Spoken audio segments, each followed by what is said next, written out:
इस बिजी और hectic life में क्यों और कैसे रहें अपनों से कनेक्टेड, जानेंगे इस वीडियो में।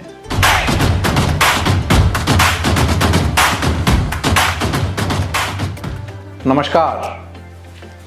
न्यूयॉर्क में एक बड़े सीनियर जर्नलिस्ट, एक पत्रकार, एक साधु महाराज का इंटरव्यू ले रहे थे। बाबा जी, आपने अपने लास्ट लेक्चर में कनेक्ट और कॉन्टैक्ट इन दो शब्दों का यूज़ किया था, which is very confusing for me. तो क्या आप प्लीज़ थोड़ा सा डिटेल में समझा पाएंगे कि आपका क्या मतलब था। तो जो साधु थे वो थोड़ा मुस्कुराते हैं और वो उल्टा उस जर्नलिस्ट से ही क्वेश्चन करते हैं कि आप न्यूयॉर्क से ही हैं। वो बोलते हैं हाँ। आपकी फैमिली में कौन कौन है। जर्नलिस्ट को लगता है कि ये तो साधु महाराज यहाँ तो सवाल को टालने की कोशिश कर रहे हैं या टॉपिक से भटक रहे हैं, बट स्टिल महाराज से उन्होंने पूछा तो उसने आंसर किया कि भाई मॉम अब नहीं है, फादर हैं, 2 भाई हैं और एक बहन है, वो तीनों मैरिड हो चुके हैं। तो अब साधु महाराज के चेहरे पे मुस्कान आती है। वो पूछते हैं आपकी अपने फादर से बात होती है। तो वो थोड़ा सरप्राइज होते हैं जर्नलिस्ट, ये कैसा सवाल है। थोड़ा अचकचा के वो बोलते हैं हाँ। आपके अपने पिताजी से लास्ट बात कब हुई थी।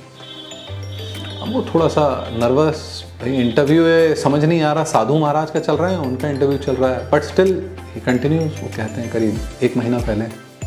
आप लोग सब एज अ फैमिली लास्ट मिले कब थे। अब उसका क्रू भी साथ में, उनके सामने भी वो थोड़ा सा नर्वस होता हुआ, लेकिन ही हैड टू आंसर, हम 2 साल पहले क्रिसमस ईव पर मिले थे सब। कितने दिन के लिए। 3 दिन के लिए मिले थे। उन 3 दिनों में आपकी अपने फादर से, अपने पिताजी से कितनी बात हुई। अब ये क्वेश्चन वो लिटरली समझ ही नहीं पाया, मतलब एक क्वेश्चन क्या था।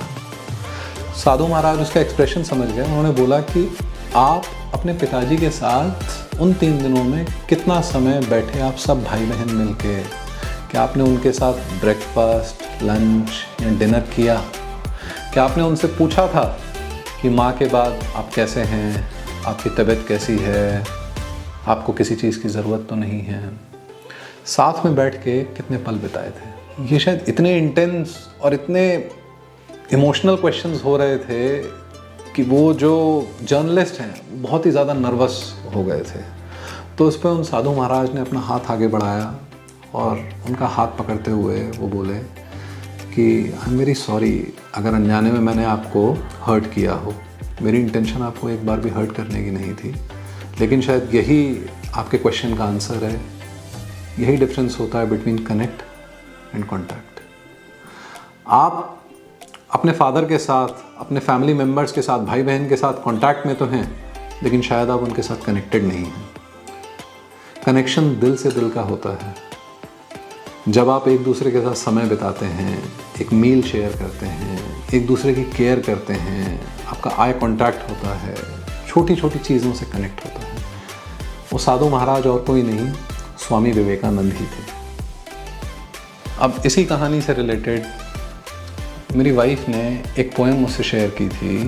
वो इंग्लिश में पोएम थी। मैंने गूगल किया तो या तो श्री रविन्द्रनाथ टैगोर की थी या फिर किसी सिंगापुरियन पोएट की थी, लेकिन उसको मैंने हिंदी में ट्रांसलेट किया है और वो मैं आपसे यहाँ शेयर करना चाहूँगा। जब मैं मर जाऊँगा तो तुम्हारे आंसू बहेंगे, लेकिन मुझे पता भी नहीं चलेगा, तो अभी मेरे साथ रो लो ना। तुम मुझे फूल भेजोगे, लेकिन मुझे पता भी नहीं चलेगा, तो उन्हें अभी ही भेज दो ना। तुम मेरी तारीफ करोगे, लेकिन मैं उन्हें सुन भी नहीं पाऊंगा, तो अभी ही मेरी तारीफ कर दो ना। तुम मेरी गलतियों को माफ़ कर दोगे, लेकिन मुझे पता भी नहीं चलेगा, तो अभी ही उन्हें माफ़ कर दो ना। तुम मुझे बहुत याद करोगे, मुझे पता भी नहीं चलेगा, तो अभी ही मुझे याद कर लो ना। तुम सोचोगे कि काश हम साथ और वक्त बिता पाते, तो अभी ही मेरे साथ वक्त बिता लो ना। तुम अपने दुख में मेरे घर का रास्ता तक ढूंढते चले आओगे। आज अगर तुम नहीं आ सकते तो मुझे ही बुला लो ना। कल की चिंता करते रहोगे तो आज का क्या होगा।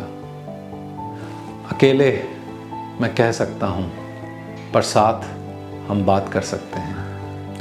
अकेले मैं एंजॉय कर सकता हूँ, पर साथ में हम सेलिब्रेट कर सकते हैं।